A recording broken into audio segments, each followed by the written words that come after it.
ကိုသင်းနဲ့ဆိုလို့ကွေးလို့ယုံကြည်မှုကြောင့်နေပြီလားလူတိုင်းမှာခန္ဓာကိုယ်အနက်အသက်ဆိုတာရှိပါတယ်ကိုသင်းနဲ့ကောင်းတာဆိုတာပဲကွာသွားတာပါအခုလိုပူအိုက်တဲ့ယာတီမှာဆိုရင်ရွှေထွက်များခြင်းကြောင့်ခန္ဓာကိုယ်ကနေအနက်အသက်ဆိုတွေပို့ပြီးတော့ထွက်လာပါတယ်ဒီတစ်ခေါက်တော့ကွေးလို့ခန္ဓာကိုယ်ကထွက်နေတဲ့အနက်အသက်တွေကိုတက်ပါစေနိုင်မဲ့ရိုးရှင်းတဲ့အလေးချင်းအချို့ကိုညှဝေပေးပါမယ်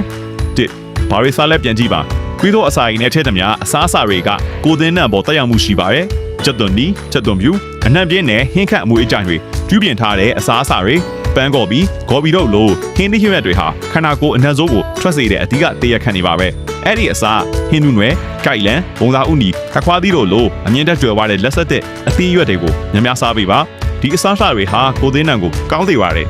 နှစ်အဝတ်အစားတွေတေချာလျှော်ပါအဝတ်အစားတွေမှာဘက်တီးရီးယားတွေဆွဲကပ်နေရင်လေခန္ဓာကိုယ်ကနေချွေးထွက်လာချိန်မှာအနှံ့ဆိုးတွေထွက်တတ်ပါတယ်ဒါကြောင့်အဝတ်တွေကိုတေချာလျှော်ဖို့တန်းစင်အောင်ထားပါ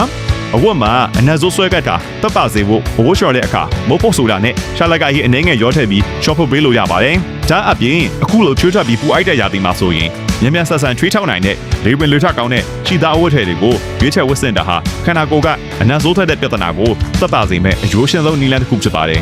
၃ဟိုချာတီချာတန်ရှင်းရေးတခြားလို့ပါ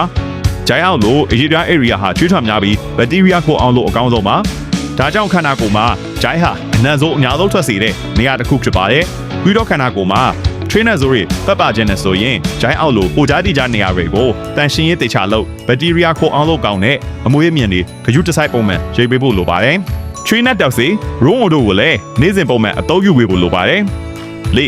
ရေချိုးတဲ့အခါတေချာအချိန်ယူပါတကိုယ်ရတန်ရှင်းရဲ့အတွက်ခွေးကိုတန်တေတာအနည်းဆုံး2ချိန်လောက်တော့ပုံမှန်ရေချိုးတင်ပါတယ်ရေချိုးတဲ့အခါမှာလည်းပြီးပြီးရောမချိုးပါနဲ့ခန္ဓာကိုယ်အနက်ကိုယ်လက်အစိတ်ပိုင်းတွေကိုတေချာလေးဆက်ပြတိုက်ရေချိုးတက်စင်မှာတာမန်ရေချိုးဆက်ပြတွေအစားခန္ဓာကိုယ်မှာဆွဲကပ်နေတဲ့အညစ်အကြေးတွေနဲ့ဘက်တီးရီးယားတွေကိုထိထိရောက်ဖိရှားတန့်စင်ပေးနိုင်တဲ့ anti bacterial ဆက်ပြကိုသုံးသင့်ပါတယ်